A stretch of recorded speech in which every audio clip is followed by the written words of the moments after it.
Hello guys, gagawa tayo ng roman yogurt. So yung ginawa ko dyan guys, yung roman nilagyan ko ng rob at saka asukal. Gustong gusto nila yan. Bibigay namin yan na gabi-gabi pag may mga bisita. So ayan guys, pakita ko po sa inyo kung paano ako nagsimula gumawa nito guys.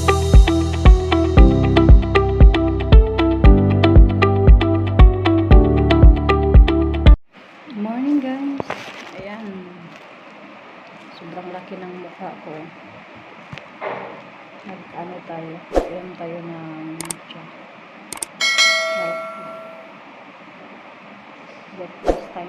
breakfast time tayo.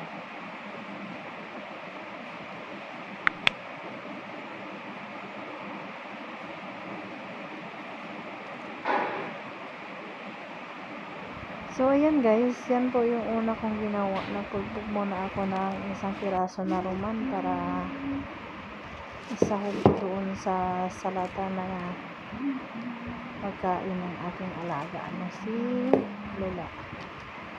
So yan guys, pakita ko po sa inyo kung paano ko ito ginawa. So let's watch this guys, kung paano ko ginagawa yung aking araw-araw na ginagawa.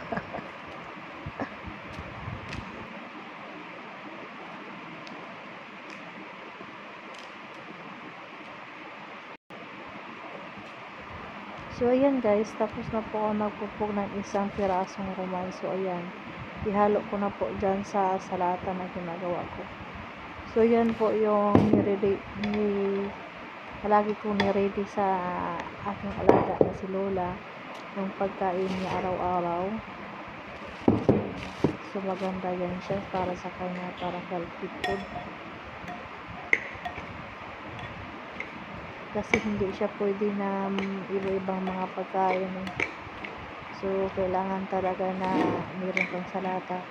So kaya pinakita ko po sa inyo kung ano ang pinapakain ko sa aking alaga araw-araw. So yan guys, tapos na siya. Ayan guys, meron tayong mga roman. Mga piraso yung kinuha ko guys para gawin natin ng yogurt.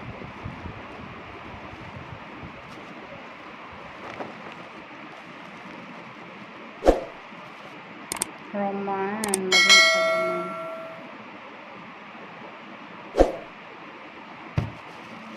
Dalawa, ito yung malaki. Pinakamalaki. Ayan. So, ayan guys, ganyan po yung forma ng roman dito. Sobrang laki niya guys. 4 na piraso, marami na, sobrang dami na. So, ayan guys, mag-ready na po tayo. Kita ko pa sa inyo kung paano ko gagawin yung yogurt roman. So, yogurt na din yan kasi lagyan ko ng rob at saka asukal. Ayan, di matamis na siya. Yun ang gusto nilang kainin guys, gabi-gabi lalo na pag may bisita dito. So, ganyan po yung ginawa ko. Siyempre, kinuha ko yan. Kalpo ko yan dyan sana. Para siyang para siyang mais. Palagi naman akong gumagawa dito at saka palagi ko lang pinapakita, pero hindi ko lang in-explain kung ano yun siya. Para ano yan siya roman. Yan po yung potas nila dito guys. Yan po yung potas nila dito sa ibang bansa na pinakadabis para sa kanila. Kaya yun, gagawa tayo ng yogurt roman. Sobrang sarap niya guys, kaso lang hindi ako pwede kasi nga itong paa ko pilay. Ayan guys, sobrang dami guys. 4 na piraso, pero sobrang dami no.